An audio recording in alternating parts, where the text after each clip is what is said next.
자, 이번 시간은 페이지 45페이지 보시면 제2절 집안조사 부분에 대해서 보도록 하겠습니다.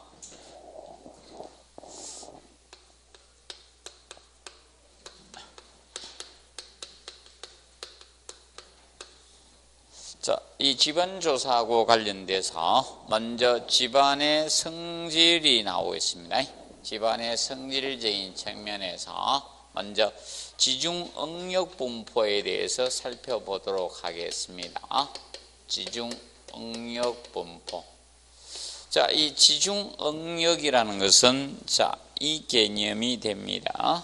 자, 건축물이 있을 때 기초가 있습니다. 사람으로 치면 발바닥입니다. 자, 여기에 하중이 상부에서 내려옵니다. 상부에서 하중이 내려오면, 하중이 내려오게 되면 이때 이 하중의 밑에서 지중응력이 집안에서 응력이 발생해야 됩니다. 지중응력이 생겨야 돼요. 응력이라는 것은 보통 어떤 하중이나 외력이 작용했을 때 거기에서 저항하려고 생기는 힘을 응력이라 해요. 그러면 땅 속에서 뭐가 생긴다? 지중에서 응력, 저항하려고 하는 힘이 발생하는데 이것을 지중응력이라고 칭합니다. 지중응력. 응력은 어떤 하중이나 외력이 작용했을 때 거기 저항하려고 생기는 힘을 무엇이라 했다? 응력이라. 땅 속에서 생기는 응력이라 해서 지중응력이라 해요. 그러면 이 지중응력 크기는 가상흙에서, 이론적 흙인 가상흙에서는 이렇게 동일하게 크기가 나타나요. 하살표 길이가 지중응력 크기예요. 하살표 길이만큼 지중응력 크기인데 가상흙에서는 동일합니다. 가상흙에서는. 원래 가상하고 현실은 다르잖아요. 맞지? 그래서 우리 이제 앞으로 가상 체험 이런 거 막 가상 현실 같은 거 많이 나오겠죠? 진짜 죽는 건 아니잖아요. 그러면 이겁니다. 지중응력 크기는 가상흙에서는 크기가 어떻게? 동일하게 나타납니다. 그런데 실제 집안에서는 다르게 나타납니다. 자, 그러면 사질은 모래입니다. 모래 집안. 이 사질 집안, 모래 집안에서는 어떻게 지중응력 크기 분포가 나타나느냐? 자, 이 기초가 있을 경우 상부에서 하중이 작용이 됐을 때 지중응력은, 그래서 하살표 이 길이가 무엇이 되는 건 지중응력 크기예요. 하살표 길이가 지중응력 크기입니다. 그러면 사질 집안의 경우는 중앙부가 최대로 나타나는 거예요. 얘는 그래서 이 사질 집안은 중앙부가, 센터 부분이 지중응력 크기가 최대가 되고요. 그래서 주변부, 양단 부분이 있죠. 이 주변부가 지중응력 크기가 최소로 나타나더라, 이게. 그래서 이 사질 집안은 여러분들이 이거잖아요. 보통 모래를 어떤 이렇게 통에 넣어서 딱 다졌다가 이걸 들어 올려버리면 모래가 이렇게 퍼져 흘러내려가잖아요. 맞죠? 그래서 센터 부분이 그래도 덜 퍼져나가요. 그래서 응력이 좋은 거예요. 지중응력이. 그래서 사질 집안은 중앙부가 최대가 됩니다. 그래서 안 되면 외워도 돼. 사중대 이렇게 외우면 돼. 사중대. 그리고 반대 방향 반대로 나타난다. 이렇게 보시면 됩니다. 자, 그러면 이렇게 사질 집안에서는 이렇게 발생하고, 그러면 점토하고는 반대예요. 진흙은 이 점토하고는 반대로 나타난다 보면 돼. 그러면 점토 집안에서의 지중응력 크기는 이렇게 생깁니다. 기초가 있을 때 점토 집안은 지중응력 크기가 반대로 주변부가 큰 거예요. 주변부 크고 센터 중앙부가 최소가 되는 이런 크기로 나타나게 됩니다. 그래서 점토는 중앙부가 최소가 되는 거예요. 그래서 하나만 여러분이 정리를 하셔도 됩니다. 둘 다 할 필요 없다. 모래하고 점토는 반대로 나타난다는 것을 여러분들이 기억을 하시면 되겠습니다. 그래서 그러면 이때 이겁니다. 이 지중응력이 생기면 이 지중응력이 발생하잖아요. 지중응력이. 이 하살표가 지중응력 크기라 했죠. 지중응력 크기가 되는데, 그럼 이때 힘과 이 면이 맞닿을 때, 이 기초하고 맞닿는 이 면에서 뭐다? 압력이 생기겠죠. 접지압이 생기는 거죠. 접지압이 발생합니다. 맞닿는 압력이 생길 수밖에 없습니다. 여러분들도 이거죠. 어디에다가 손으로 꾹 누르면 압력 생기죠. 지압이라 하잖아. 맞죠? 그래서 접하는 압력, 접지압이 생깁니다. 그러면 지중응력 크기하고 접지압 크기는 같이 가겠죠. 맞죠? 세게 집어가면 아프고 살살 집어가면 덜 아플 거 아닙니까? 맞죠? 아닙니까? 누가 손가락 살짝 민가하고 이 주먹으로 콱 민가하고 다르잖아요.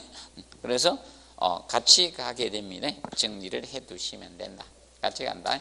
그래서 가상학에서는 동일하게 나타나지만 실제 집안에서는 다르게 연약 집안에서는 틀려진다는 거예요. 그 측면을 우리가 정리를 해 두시기 바랍니다. 자, 그리고 46페이지 보시면 이제 사질하고 점토 부분에 집안의 성질에 대해서 우리가 해놨습니다. 시험 나온 것은 그 투수성, 투수계수 나오죠. 요거하고 마찰각 개념이죠. 요 두 가지가 현재 시험은 나왔어요. 기출된 것은 두 가지가 나왔어요. 자, 그러면 우리가 알아둘 거 투수성이라는 거 물빠짐성 아닙니까? 투수성은 물빠짐성이잖아요. 얼마나 집안에서 물이 잘 빠지네, 물이 투과되는 성질을 나타낸 거잖아요. 물빠짐성. 그럼 이 투수성은 당연히 모래가 흘 수밖에 없죠. 그래서 이거하고 뭐하고 관계 있는가? 그 압밀 속도하고 관계가 있어요. 이 투수성하고. 이 투수성 개념하고 집안의 이 압밀 속도하고 투수성하고 압밀 속도 이 두 가지는 자 비례관계에 성립됩니다. 이 두 가지는 비례관계예요. 비례관계. 투수성이 좀 빠를수록 압밀 속도는 빨라집니다. 자, 여기에서 압밀이라는 것은 이걸 압밀이라고 하죠. 압밀은 자 보통 그 용어에서는 그 밑에다 해놨죠. 압밀 치마에 대해서 해놨잖아요. 점토 집안에서 제하에서 간극수가 제거되면서 압밀돼서 집안이 뭐 되는 거? 치마되는 거 압밀 치마라고 하고 그 위에 압밀 해놨죠. 압밀은 제하에서 간극수가 제거돼 집안이 압축되는 현상을 뭐라겠다? 압밀이에요. 압밀. 그러면 압밀은 간극수가 빠져나가야 되잖아. 맞죠? 흙과 흙 사이, 흙이 이렇게 흙 입자가 있을 때 이 사이에 간극수가 있을 것이다. 간극수가 있잖아요. 이 간극수가 있는데 얘가 뭐 되면서 제하라는 것은 하중을 가하는 것을 제하라 해요. 제하는 하중을 가하는 것을 제하. 그럼 위에서 제하를 했을 때 하중을 가했잖아요. 하중을 가했을 때 물이 빠져나가면서 흙이 뭐 된다? 압축돼야 돼. 이것이 압밀이잖아요. 그러면 압밀은 결과 압밀 속도는 뭐하고 관계 있을 수밖에 없다? 투수성하고 관계 있을 수밖에 없다. 그럼 모래가 물이 잘 빠집니까? 점토가 물이 잘 빠진다? 모래가 잘 빠지니까 압밀 속도는 어떻게? 빠른 거예요. 모래가 빨리 되지. 그래서 보통 사질은 그래서 어떻게 되는가 하면 즉시 치마가 빠르게 치마가 된다는 거예요. 압밀이 되니까 즉시 치마 현상이 생기고. 근데 점토는 투수성이 좋아요, 나빠요? 나쁘잖아. 점토가 투수성 좋으면 벼농사 못 지죠. 그래서 이제 점토는 투수성이 나쁘기 때문에 물을 가둬둘 수 있죠. 그래서 여러분들이 벼농사를 지을 수 있죠. 사막에 그래서 농사 못 짓잖아요. 그래서 점토는 장기 안밀치마가 발생하는 거예요. 장기간에 걸쳐서 간극수가 빠져 장기 안밀치마 형태가 발생을 합니다. 그래서 안밀 속도는 누가 빠르다? 사질이 빠릅니다. 모래가 빠르지만. 그런데 치마량체까지, 이게 시험에 아직 안 나서 안밀 속도하고 치마량.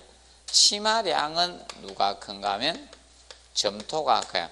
치마량하고 관계 있는 것이 그 밑에 보면 건조수축량하고 관계가 있어요.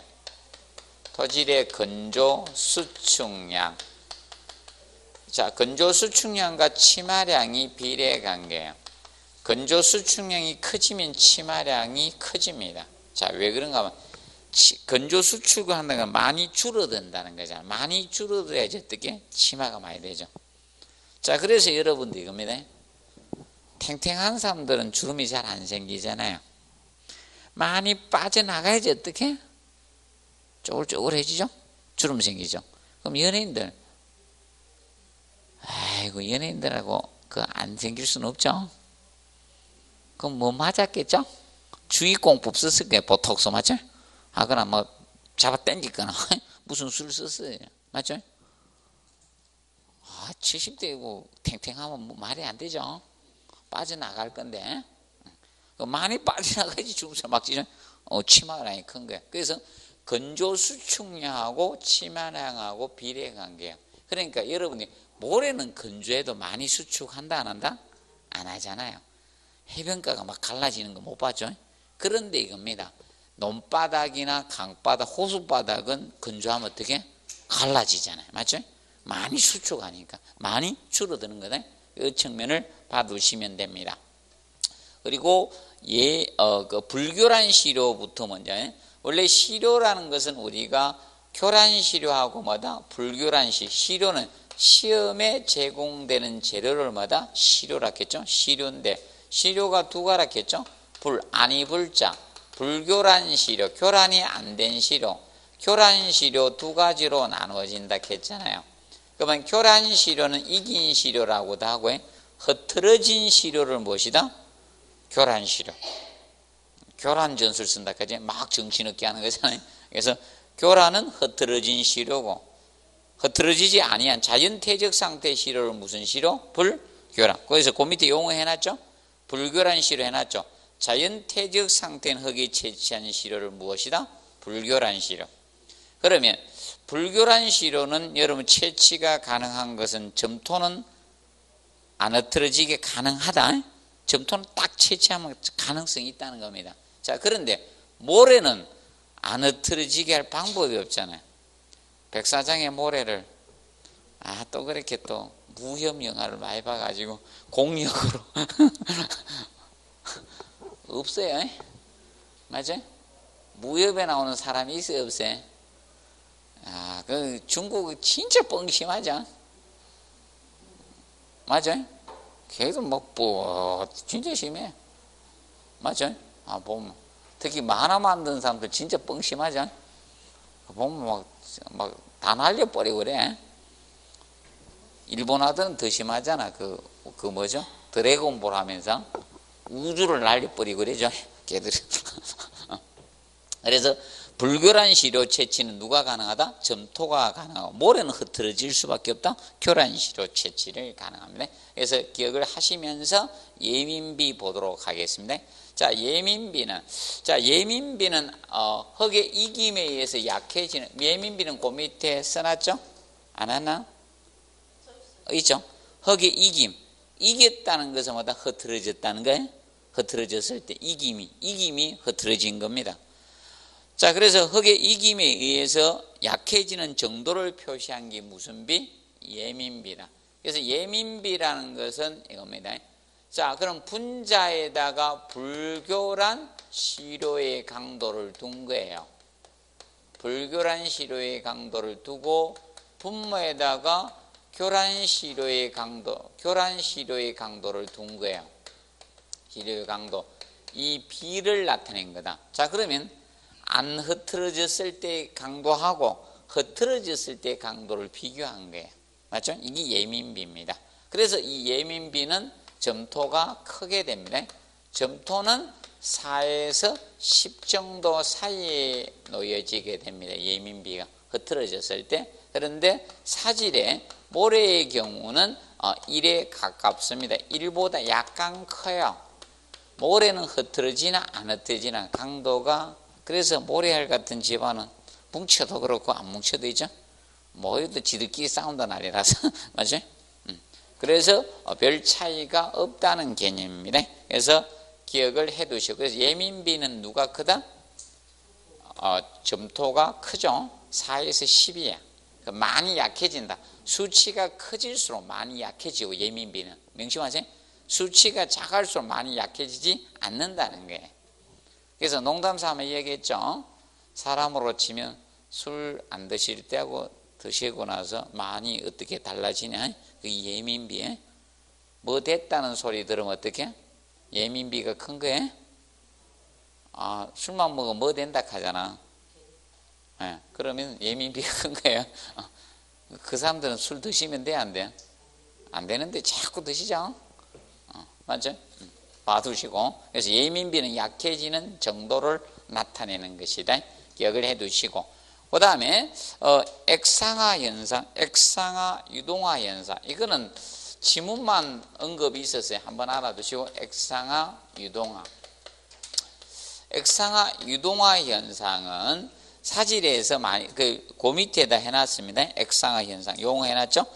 그래서 사질 지반이 진동이나 지진 등의 하중에 의해서 전단장력을 상실하고 액체처럼 거동은 움직이는 겁니다. 거동 움직이는 현상을 뭐다? 액상화 유동화라고 해요. 자, 그럼 액상화 유동화는 무슨 집안에서 생긴다? 사질 집안. 집안의 종류는 연약 집안에서 잘 생기죠.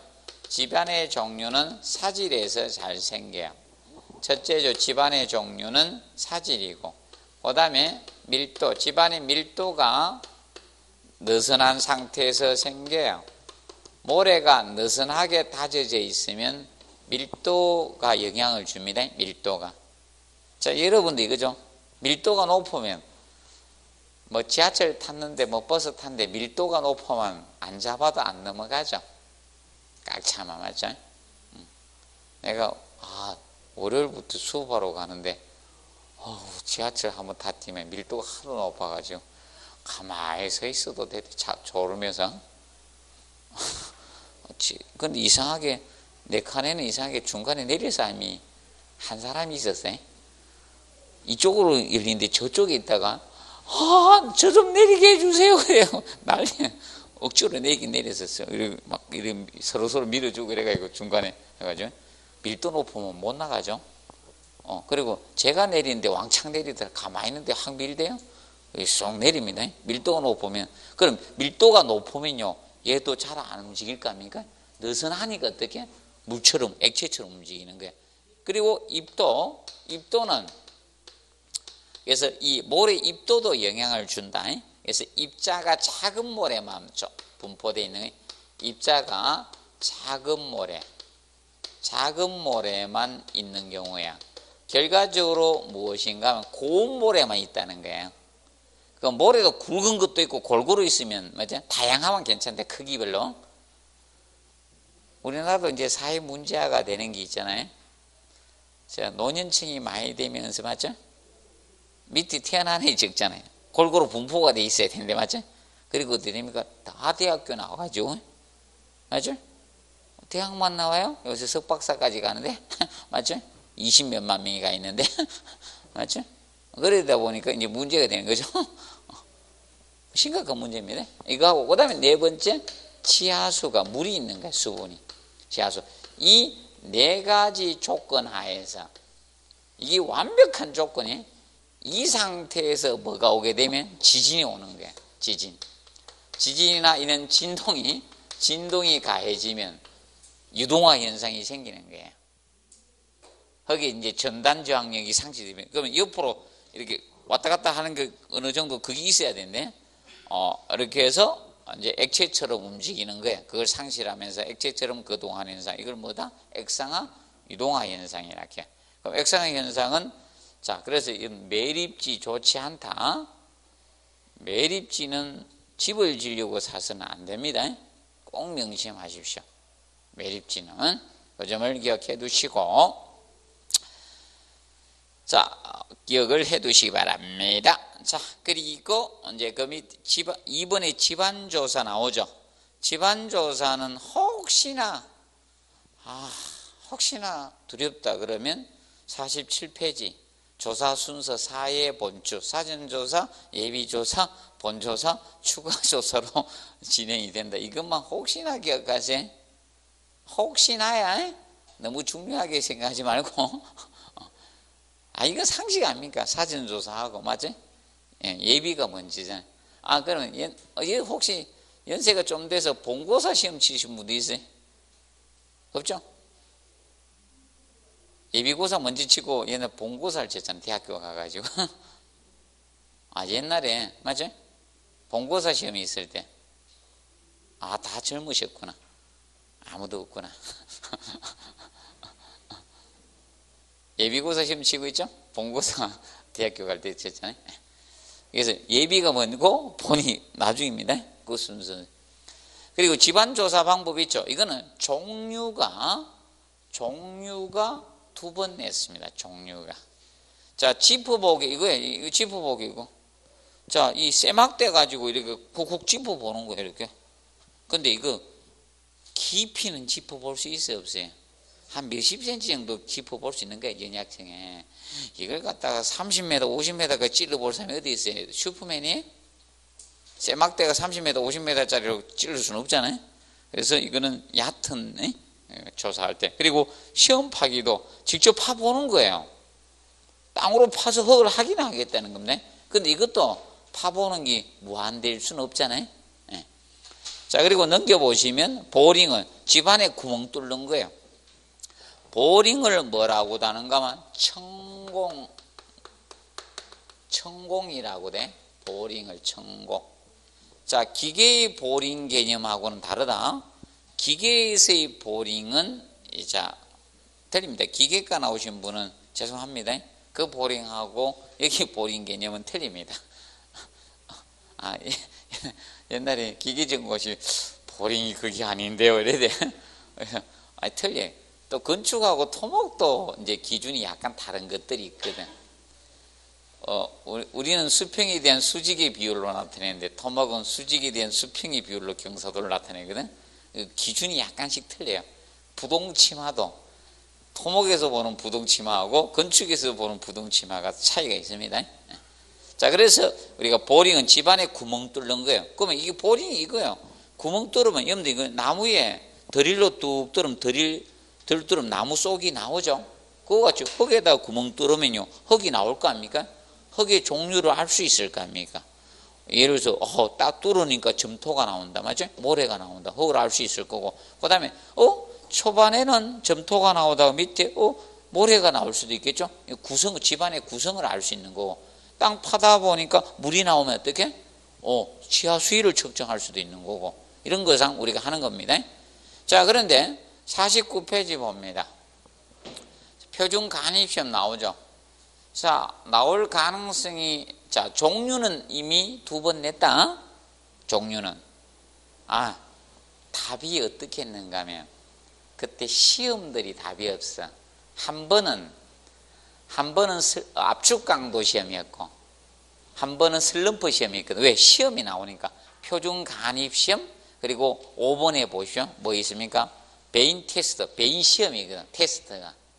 테스트가 베인은 뭐다? 날개고, 베인은 날개고, 테스트는 시험이잖아요. 날개 시험이다 이거. 근데 이렇게 안 써요, 교수들은. 베인 테스트 이렇게 영어를 한글로 쓰든지 아니면 뭔가 하면 베인 시험 이렇게 쓸 겁니다. 베인은 이거 쓰고 이렇게 아마 쓸 수도 있고, 이거 둘 중에 하나를 써. 베인 테스트. 자, 그러면 이런 것 때문에 우리가 알아둬야 되는 거예요.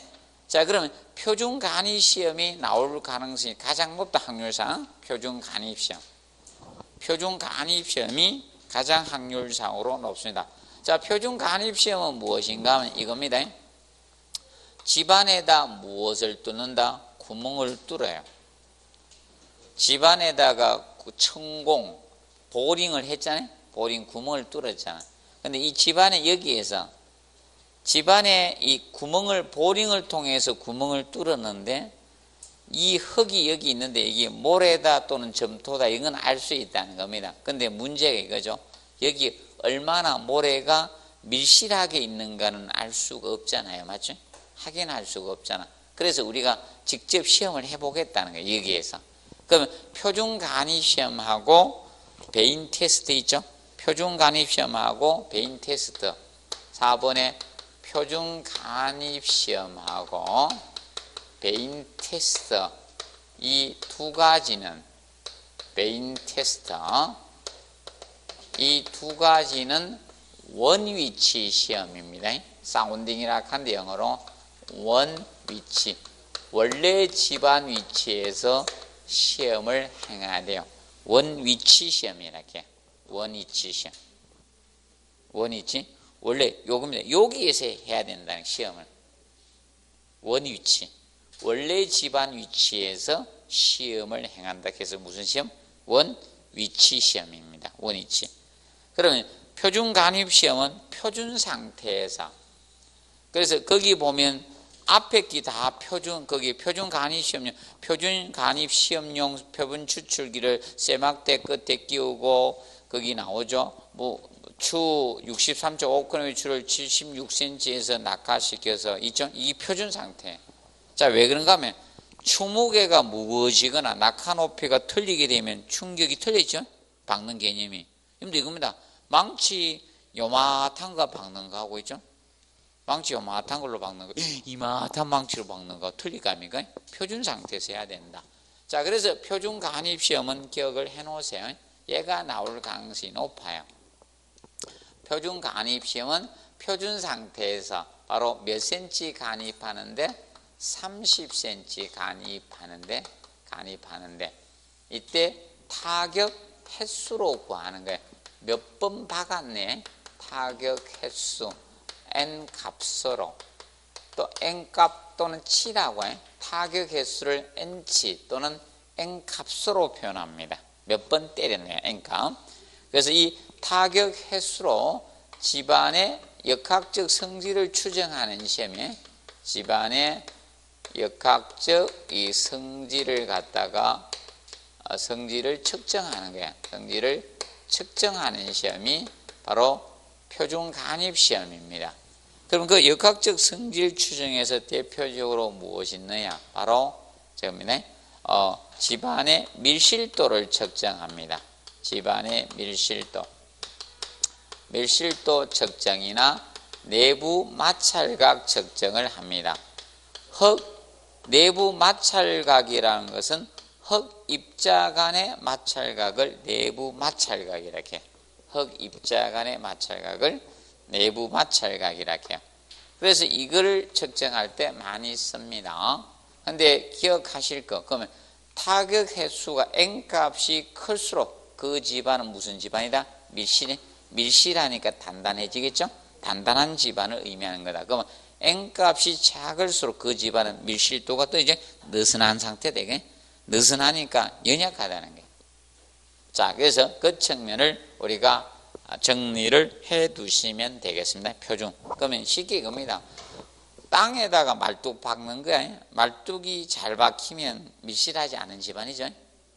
그리고 밀실한 집안 막 박아도 잘 안 들어가죠. 그럼 콘크리트에 못이 잘 박혀야 됩니까? 잘 안 박혀야 돼요? 안 박혀야지 정상이에요.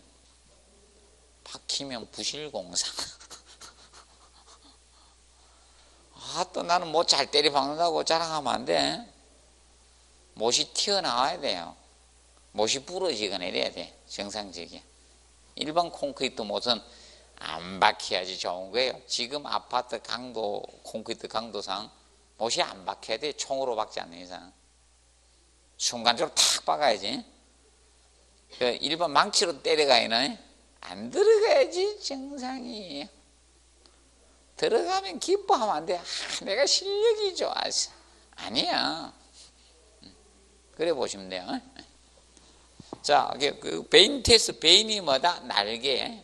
베인이 날개고, 테스트 시험이다. 그래서 시험은 두 가지는 기억하세요. 다른 데 응용해 쓸 수가 있으니까. 이거는 집안조사 하는데 원위치 시험이라 했어요. 자, 기억해 놓으세요. 아, 다른데 뭔가만 콘크리트 시험을 여 갖다가 냈었거든. 콘크리트 시험을 이거 종류 내면서. 그리고 베인 테스트 이거는 알아둘. 이거는 연약 또는 연질이라고도 하고 연질. 그래서 이거는 연약 점토 또는 연질 점토 집안 바로 무엇인가 하면 진흙이에요. 진흙. 이거는 어느 집안만 한다? 이 집안일 경우 해. 다른 집안일 때는 안 해. 경질, 점토가 경질일 때는 안 합니다. 진흙일 때 뻘시게, 뻘. 서해안 뻘이죠. 뻘을 메워가 집을 지게 간척지다. 그런 데는 베인 테스트를 해야 된다는 게. 서상 간척지사가 집 지려고 하지 마세요. 자, 그래서 연약 점토 집안 이 진흙의 이 점착력 판별 시험이 베인 테스트입니다. 점착력 판별 시험이 베인 테스트입니다.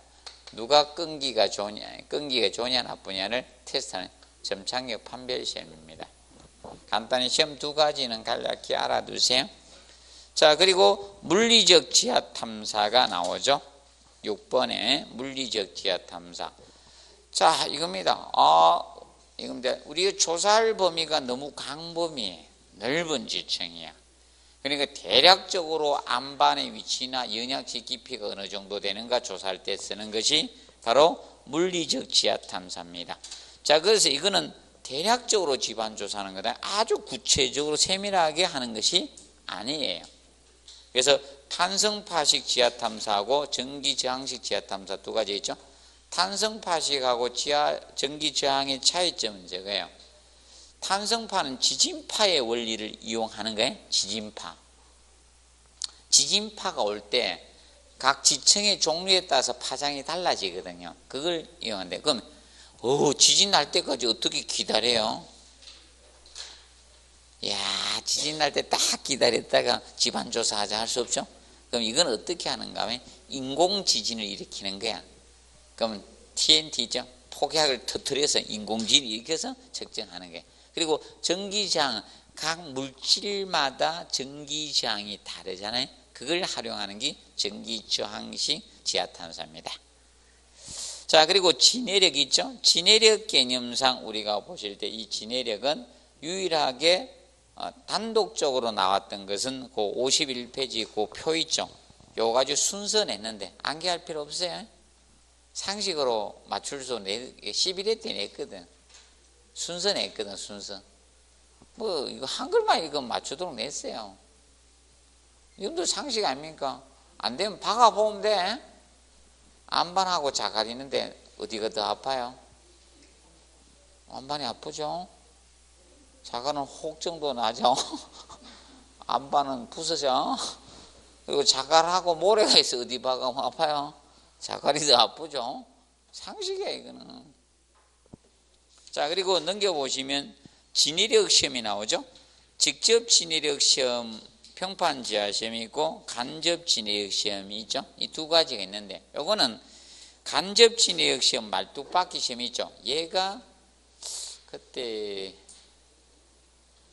5회 때인가 6회 때인가 모르겠다. 그 어디 한번 나왔던 것 같은데 지문 났는데 답은 다른 데서 유도시켰어요. 나무 말뚝에서 유도시키고 여기서 지문 4개 썼고 답은 여기서 안 됐어요. 나무 말뚝은 썩죠. 여러분들 나무 말뚝은 나무는 오래되면 어떻게? 썩잖아요. 썩으니까 보통 상수면 이하에다 박아줘야 되거든. 물 속에 박아놓으면 한 200~300년은 가거든요. 그래서 그거 가지고 한번 출제를 했었습니다. 자, 그럼 우리가 이제 정리하실 것 저거 보면 돼. 그럼 직접 진해력 시험 있죠? 평판 지하 시험. 자, 이거는 직접 진해력이 무엇이 진해력이에요? 집안이 하중을 지지할 수 있는 능력이 진해력이잖아. 진해력은 집안이 하중을 지지할 수 있는 뭐다? 능력. 이것이 진해력이거든. 그러면 직접 진해력 시험은 하중을 지지할 수 있는 능력이니까 직접 진해력 시험, 직접 하중을 어떻게? 가해보는 거예요. 거기 직접 진해력 시험이고. 그런데 말뚝 박기 시험은 뭐다? 시험 말뚝을 때려 박아가지고 그 간임량 가지고 진해력을 추정하는 거고요. 그럼 실제로 누가 더 정확도가 있겠습니까? 직접이 정확도가 있겠죠. 맞죠? 그래서 이겁니다. 원래 시험은 이거죠. 실제 시험 쳐봐야지 얼마나 어려운 거 알죠? 모의고사하고 본고사는 틀리죠. 그래서 여러분들 이겁니다. 보통 모의고사를 어디 가서 시험장에 가서 치는 분이 있어요. 모의가. 옛날에 한번 어떤 분이 시험 한 번도 준비 안 하고 한 번도 안 풀어보고 가셨어. 그래가지고 민법 38번 풀고 있는데 30분 남았다 하더래. 천천히 푸신 거야. 한 줄 읽고 또 읽고 이해될 때까지 계속. 문제 이해될 때까지 계속 읽으면요 시험 못 쳐요. 문제 헷갈리죠? 바로 넘겨야 돼요. 어렵다. 바로 넘겨야 돼요. 아는 거 먼저 풀고 나중에 푸세요. 그러면 풀립니다. 꼭 모르는 거 계속 잡고 있다가 시간만 다 잡아먹고 쉬운 것도 못 풀고 어려운 것도 틀리고 기분 더럽고 그래야 됩니다. 그래서 그걸 꼭 명심해야 돼요. 그래서 모의고사를 미리 쳐봐야 되는데 시험장에 가서 모의고사 치니까 계속 모의고사 몇 번 치다 몇 년 걸려야 돼. 모의고사 그거 가서 치면. 그래서 이제 진해력 시험, 직접 진해력 시험 혹시 나오면 미음 가지고 낼 가능성이 제일 높다. 미음 가지고 꼭 외우려고 하지는 마시고요. 이 미음 가지고 출제할 가능성이 높다. 미음. 총 치마량이 2cm일 것과 이제 이거는 안 해도 돼. 뭐 2분의 1, 3분의 이거 안 해도 돼. 단기 허용 진해력으로 산정한다는 거. 총 치마량이 몇 cm? 2cm. 하중을 가해서 총 치마 2cm일 때를 단기 허용 진해로 보겠다는 거. 이거 말 안 돼요. 사실 이거거든. 사실 하중을 장기간 가한 것은 아니죠. 아닙니까? 시험을 건축물 있는 동안 하중을 갈 수는 없죠. 건축물 전치간만큼 하중을 갈 수는 없잖아요. 그렇게 일시간에 하중을 갈 수밖에 없죠. 그래서 단기 허용 진해로 보고 있습니다. 기본적으로. 자, 그리고 53페이지 보면 무슨 치마? 부동 치마가 나옵니다. 자, 부동 치마는 자, 한 건물에 안일부자죠. 동일한 치마가 아니다 이게. 동일한 치마가 아니라 해서 무슨 치마? 부동 치마인 거예요. 부동 치마. 그래서 여러분들 왜 이 부동 치마와 연관성 있는 부분을 사실 기초에서는 다 기출해요. 원래 부동 치마와 연관성. 왜 그런가? 아파트가 부동 치마 생기면 위험해요, 안 위험해요? 위험하거든. 건물은. 그래서 여러분들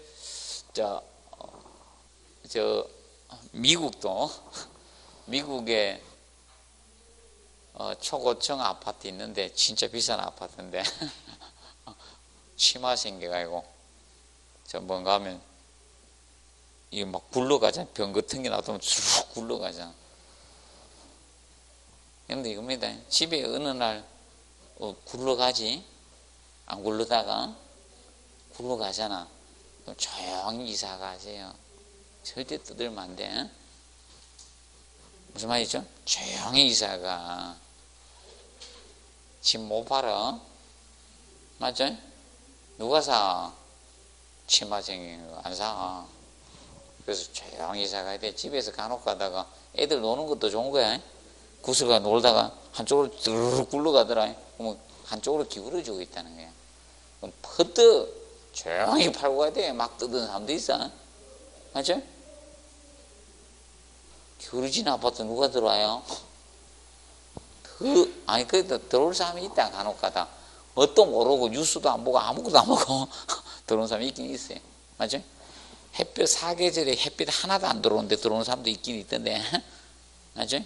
혹시나 들어올까봐 믿고 들어왔는데, 1년 내내 안 들어와.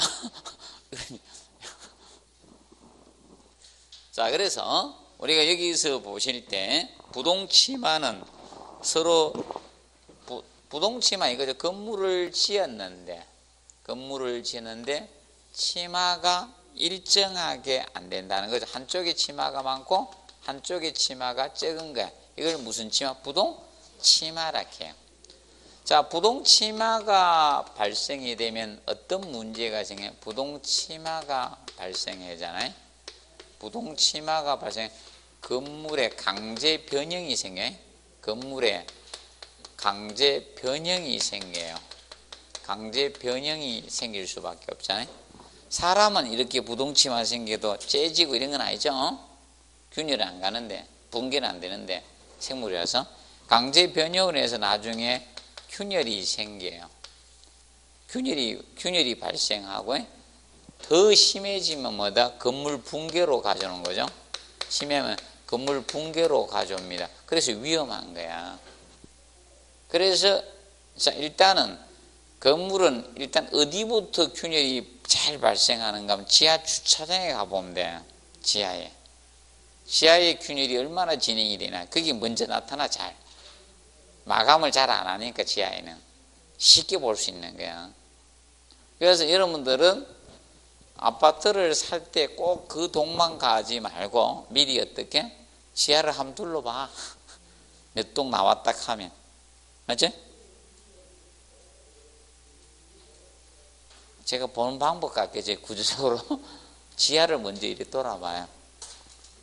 지하가 민감해. 마감을 안 하니까 다 노출되어 있거든. 그대로 보여주는 거야. 지하에 균열이 진행이 되나 이런 것도 보시면 되는 거야. 그래서 이제 문제가 됩니다. 그래서 그 원인해가 나오죠. 뭐 쭉 읽어 두시면 돼. 뭐 이 시험은 이미 2번 출제가 됐고, 한번 읽어 두면 누구나 다 할 수 있는 이야기야. 근데 저거는 조금 이질 지정, 지정의 종류가 다르게 한 것이 뭐다? 이질 지정이야. 원래 지정이라는 것은 지정에 대해서, 지정은 저 앞에서 했죠? 기초나 지반을 뭐 하는 거? 보강한다 했죠? 기초나 지반을 보강해 주는 부분이 뭐다? 지정이죠. 보강해 주는 부분, 지정이었습니다. 그럼 예를 들어서 말뚝을 박아준다 했죠?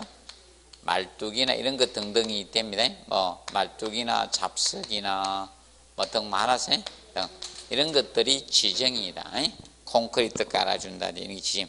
이질, 지정의 종류가 다르다는 겁니다.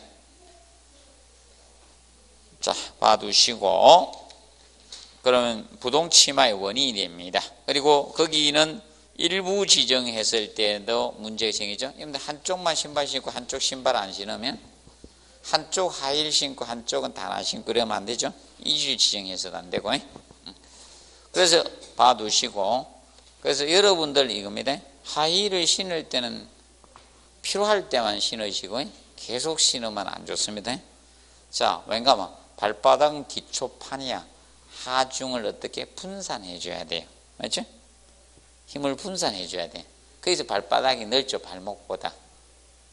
발목보다 발바닥이 넓은 이유는 하중을 뭐하기 위해서?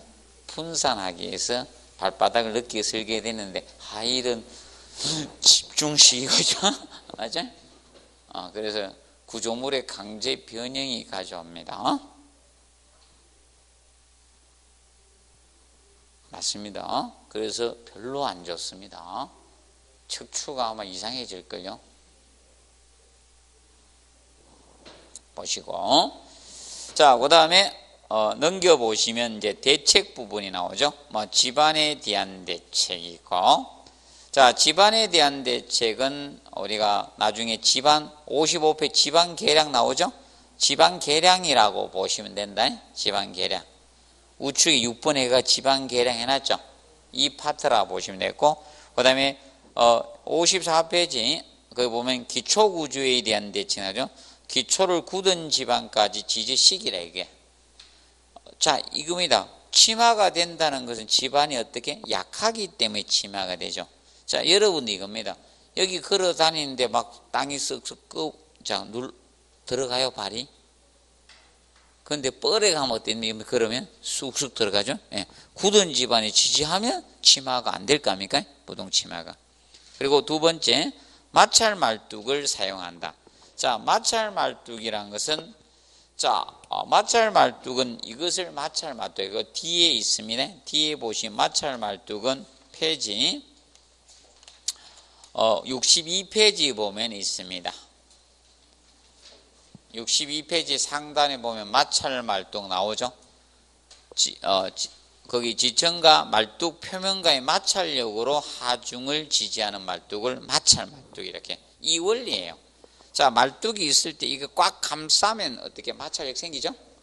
예, 이 원리로 우리가 하중을 전달하겠다. 이것이 뭐다? 마찰 말뚝입니다. 말뚝에는 지지 말뚝이 있고 마찰 말뚝이 있습니다. 그럼 마찰 말뚝하고 지지 말뚝의 차이점은 이거거든. 자, 기초가 있을 때,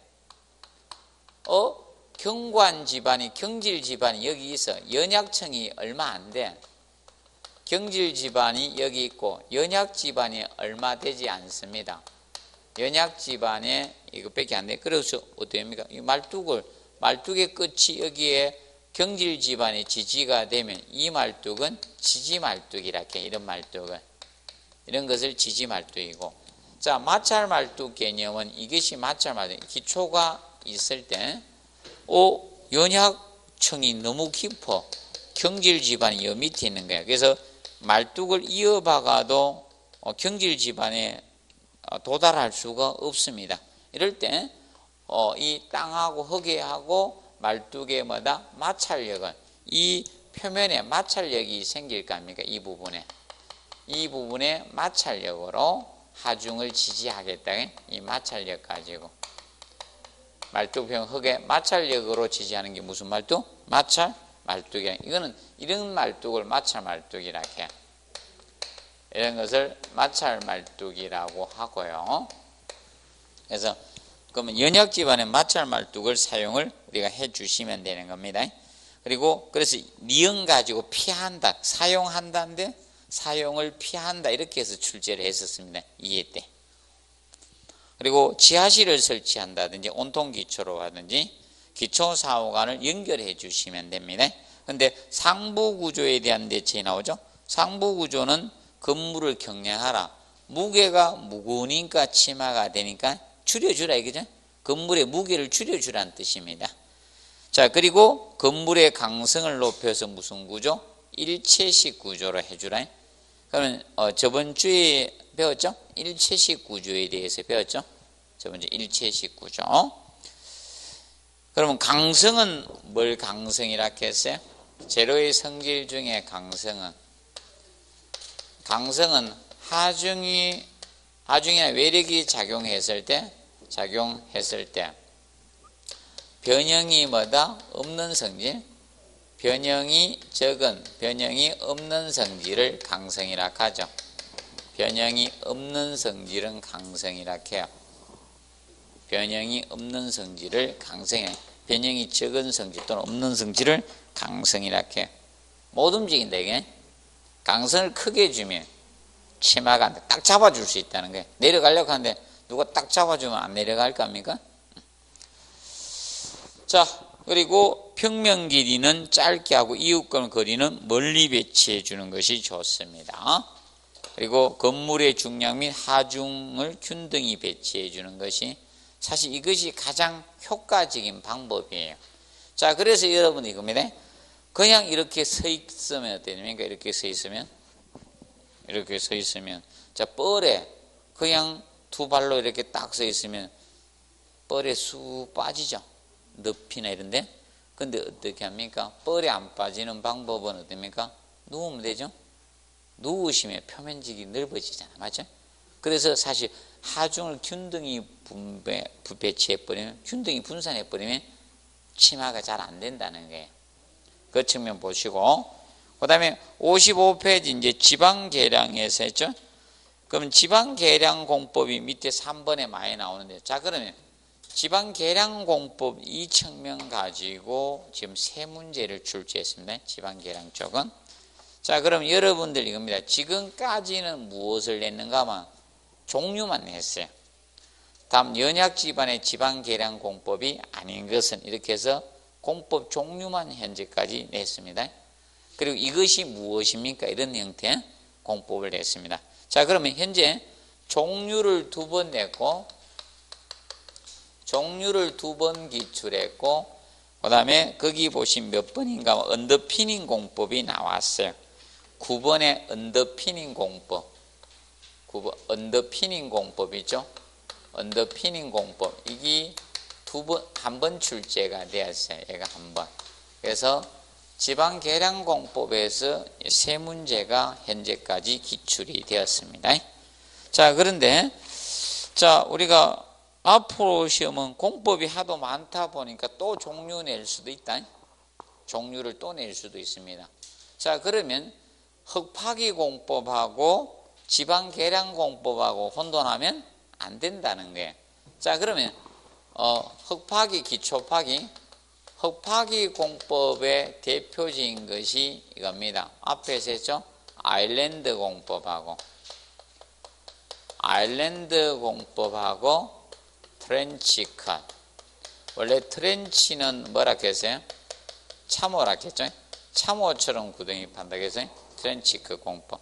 그리고 탑다운 공법, 역구축 공법이라고도 하는데, 역구축 공법. 그래서 얘들 대표만 있어요. 얘도 엄청 많은데 이건 흙파기 공법이에요.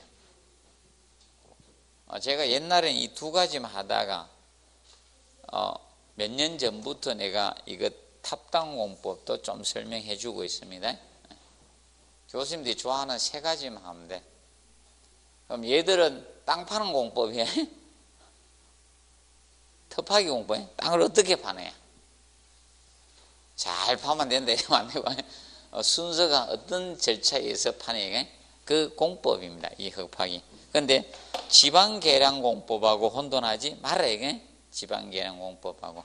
그래서 이제 지방계량 공법하고 비교하는 게 지방계량 공법하고. 그래서 지방계량 공법은 거기 뭐가 있습니까? 바이브로 플로테이션 공법. 바이브로는 진동이죠. 바이브로 플로테이션 공법이 있다. 플로테이션. 자, 우리나라 말로 하면 바이브로 플로테이션 공법은 진동 다진 공법이다. 진동 다진 공법. 집안을 다져주겠다. 흙을 다지게 하겠다는 겁니까? 자, 다지면 집안의 힘이 커지죠? 맞죠? 다지면 세지죠. 자, 기억하시고, 그 다음에 2번에, 뭐 있습니까? 2번에, 샌드 드레인 공법. 자, 이 샌드는 모래고, 모래말도 모래 기둥을 이용해서 배수하는 탈수 공법입니다. 샌드 드레인. 드레인이 원래 배수예요. 드레인이란 영어가 뭐다? 배수의 배수. 그러면 샌드는 모래네. 모래 말뚝을 이용해서 물을 빼내는 게 점토 집안에. 그래서 이거는 점토 집안의 탈수 공법이에요. 점토 집안의 탈수 또는 배수, 물 빼기 공법이 쉽게 집안에 물을 빼주는 거예요. 자, 여러분들 이겁니다. 흙에 물이 있으면 강해집니까? 약해집니까? 약해지죠. 물이 있으면. 그래서 여러분들 벼농사할 때 모신기를 물 해놓고 심지. 물 없는 데다가 꽂으면 얼마나 아플까요? 손가락까지 꽂아야 되는데. 맞아요? 한번 꽂아볼래요? 자, 그래서 그리고 이제 3번째 페이퍼 드레인, 플라스틱 드레인이라고도 하고 페이퍼 드레인 공법. 이거는 종이를 하는 카드보드란 플라스틱 드레인이라고도 하고 플라스틱.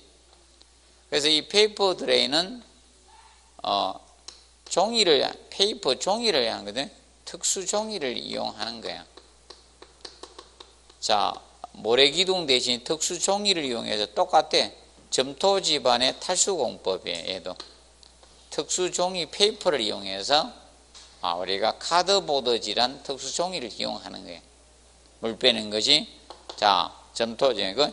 그리고 네 번째 보시면 자, 케미코 파일 공법. 케미코 파일 공법은 우리나라 말로 하면 생석회입니다. 생석회 말뚝, 생석회 공법이라고 해요. 생석회 말뚝 공법이라고 해요. 그럼 케미코 파일 공법은 뭘 활용한다? 모래 말뚝 대신에 생석회 말뚝을 활용하는 거예요. 생석회 말뚝. 석회는 주변의 물을 흡수 빨아들여요. 그러면서 수화 작용에 의해서 얘가 나중에 열을 내면서 팽창합니다. 나중에. 그 물은 빨아들이면서 지가 팽창하니까 확 밀어버리죠. 물은 없애면서 단단하게 해죠. 그런 역할을 하는 것이 생석회 말뚝 공법이에요. 그러면 이거 세 가지가 전부 다 동일하게 무슨 집안이다? 점토 집안이에요. 똑같아. 얘는 생석회 말뚝을 활용하다는 게 탈수 공법입니다. 그리고 5번에 웰 포인트 공법 나오죠. 지방 계량 공법 웰 포인트. 자, 웰 포인트 공법은 요거는 사질 집안의 탈수 공법이에요. 모래 집안. 사질 집안의 물빼기 공법 탈수 공법이 됩니다. 웰 포인트는. 자, 그리고 치한 공법이 나오죠. 치한. 양질의 집안으로 교차하는 공법. 연약 집안을. 치한 공법은 연약 집안을 양질의 집안으로, 양질의 흙으로 교차하는 거죠. 집안으로 교차하는 겁니다. 바꾸어준다. 이것이 뭐다? 치한 공법입니다. 사람으로 치면 썩은 이빨 빼내고 임플란트 박는 것이 치한 공법이죠. 바꾸어주겠다 이게. 치한 공법은 치한 공법. 그리고 7번 페이지 56페이지죠. 자, 그라우팅 공법이 나오네. 그라우팅. 자, 이 그라우팅 공법은 주입공법이라고도 하고 주입공법 또는 고결공법이라고도 합니다. 고결공법. 시멘트나 약액을 주입을 해서 자, 우리가 굳히는 공법입니다. 그라우팅. 자, 그라우팅은 사람으로 치면 보톡스 맞는 게, 근데 사람 보톡스는 주기적으로 맞아야 되지만, 맞지? 보톡스는 6개월마다 맞아야 된다 카대. 안 맞으면? 보톡스 맞으면 혹시 맞아본 분 있습니까? 혹시 친구가 성형외과 의사라서 남은 거 한 방 줬다든지 혹시 그런 거 없습니까? 어떤 분 친구가 남은 거 주더라 하던데. 그래서 그런데 이 집안은 시멘트 물 같은 걸 주입하면 시멘트 물이 들어가서 굳어버리거든. 그러면 안 움직이잖아요. 고체로 응결시키는 공법이 무엇이다? 그라우팅 공법이 고체로 응결시키는 거예요. 주입을 해서 약액이나 시멘트 제품을 주입을 해서 이것이 고결 공법이 그라우팅 공법. 자, 그래서 그러면 이거하고 비교해야 돼. 흙 파기 공법하고 땅 파는 공법하고. 이걸 물으면 종류를 물으면 얘들 이거 한 번 답됐고 이거 한 번 답됐어요. 제가 하나 더 만들어 준 거예요. 탑다운 공법, 역구축 공법. 그럼 이거 한 개 하기 싫으면 저쪽 거 한 개 하면 돼. 자, 보시고. 그 다음에 이제 8번의 무슨 공법? 제하. 제하는 하중을 가하는 거잖아. 치마가 될 거니까 미리 건물 짓기. 자, 이거면 그냥 일반 나대지에 건축물을 지면 건물의 무게에 의해서 치마가 이루어질 수밖에 없죠. 그러니까 미리 그만큼 하중을 가해버리면 흙이 압축될 거 아닙니까? 안 밀되니까 더 이상 치마가 안 생기겠죠. 그래서 간혹가다 이거죠. 사기도 한번 당해봤으면 작은 거 하나 당해봐서 잘 안 당하려고 하는데 하여튼 사기 잘 당한 사람도 있죠. 맞죠? 혹 해가지고 저한테는 전화 걸다 말던데요. 말 조금 들어보더니 전화 다 끊던데 분명히 그거 듣던데 나는 좀 이야기하다가 내 목소리가 이상한가 봐. 그러다가 외국인인 줄 아는 거. 뚝 끊어요. 저한테는. 우리 와이프한테는 한번 왔었어. 뭐 경찰서라고. 경찰 어디 뭐 이래고 막 오고. 그죠? 그런 거 많이 옵니다. 집안 그거에 다 알아. 조카까지 알아가지고 조카 형까지 돼. 누구 막 이래가지고. 장난치냐고 지금. 그 조카 내 옆에 있다고.